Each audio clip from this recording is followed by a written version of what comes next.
The architects of the New World Order are in a race to complete the structure of world government so they can suppress the independent development of technologies that threaten their monopoly of power, while at the same time steering new developments in the direction the architects chart for humanity. The technocrats call their governing system the final revolution because in the past, empires were enforced militarily.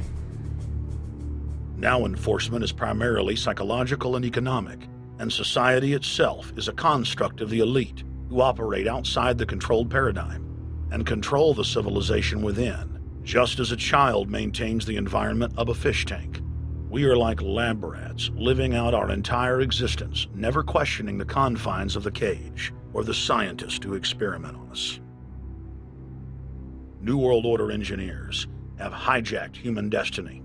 Its controllers have closely studied human behavior for more than 100 years and are now steering us with expert control, using our primitive drives and desires as levers. They have developed their mind control systems to the point of being able to control the average unconscious person like a car.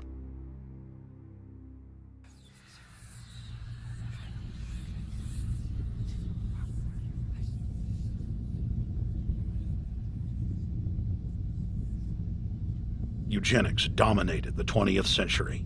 Its ruthless spirit has now metastasized into the fields of genetics, nanotech, and robotics. But that's not surprising.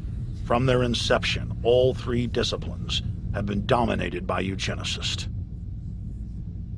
The billionaire founder of Sun Microsystems, Bill Joy, courageously went public in 2000 to warn of a cancerous consensus among the technocratic elite that at best humanity would be completely enslaved by the year 2030, and at worst, mass extermination of everyone but the elite would take place. A who's who of the techno-elite are members of what is known as the transhumanist or post-humanist movement.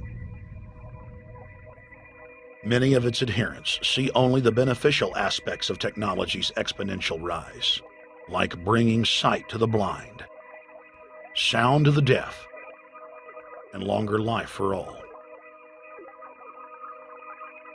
But what many of them don't know is that master eugenicist Julian Huxley founded transhumanism, and that society's controllers openly admit that the new system is designed to progress into absolute tyranny.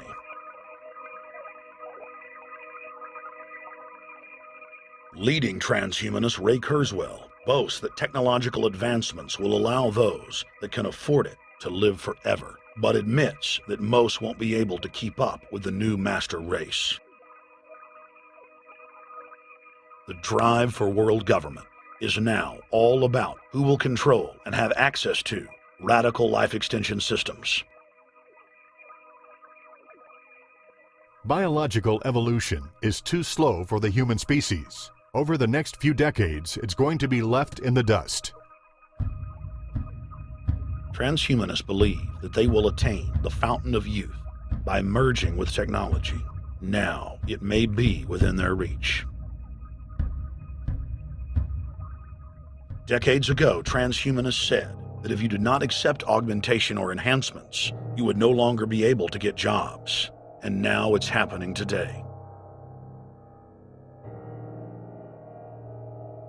The elite who occupy the commanding heights of digital reality are suicidal nihilists. Suicidal nihilists know that there is no longer any substantive purpose to their willing, but they would always prefer to go on willing than not to act at all. They can very happily ally themselves with the notion of nuclear holocaust or perfect exterminism. Technology has become so powerful in its capacity for destruction that free humanity cannot afford to let psychopathic technocrats with delusions of grandeur repeat the mistakes of their forebears, because it is highly probable that this time they may destroy everything, including themselves in their mad rush for godhood.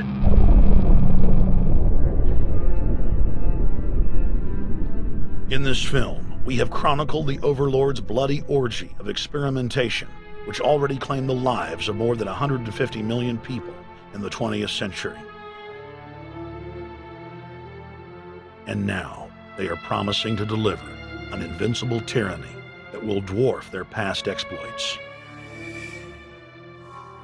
In the days of World War II, there were sovereign nations and armies to stand against Hitler's final solution. Once world government is in place, no one will be able to stop the New World Order's plans for global population reduction.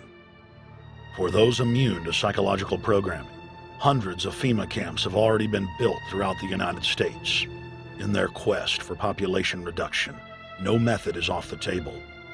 These dark builders intend to release a string of man-made bioweapons plagues, each one worse than the last, while at the same time expanding the police state to enforce an orderly extermination of the population, all in the name of fighting invisible terrorists.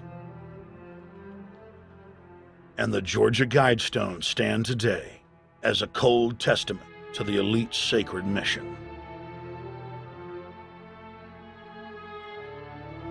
To have a two-class system where the underclass are forced to live as slaves in tiny enclosed cities, while the elite enjoy the land of the earth, evolve into superhumans with the aid of advanced implantable technologies, live eternal lives, and travel throughout the cosmos.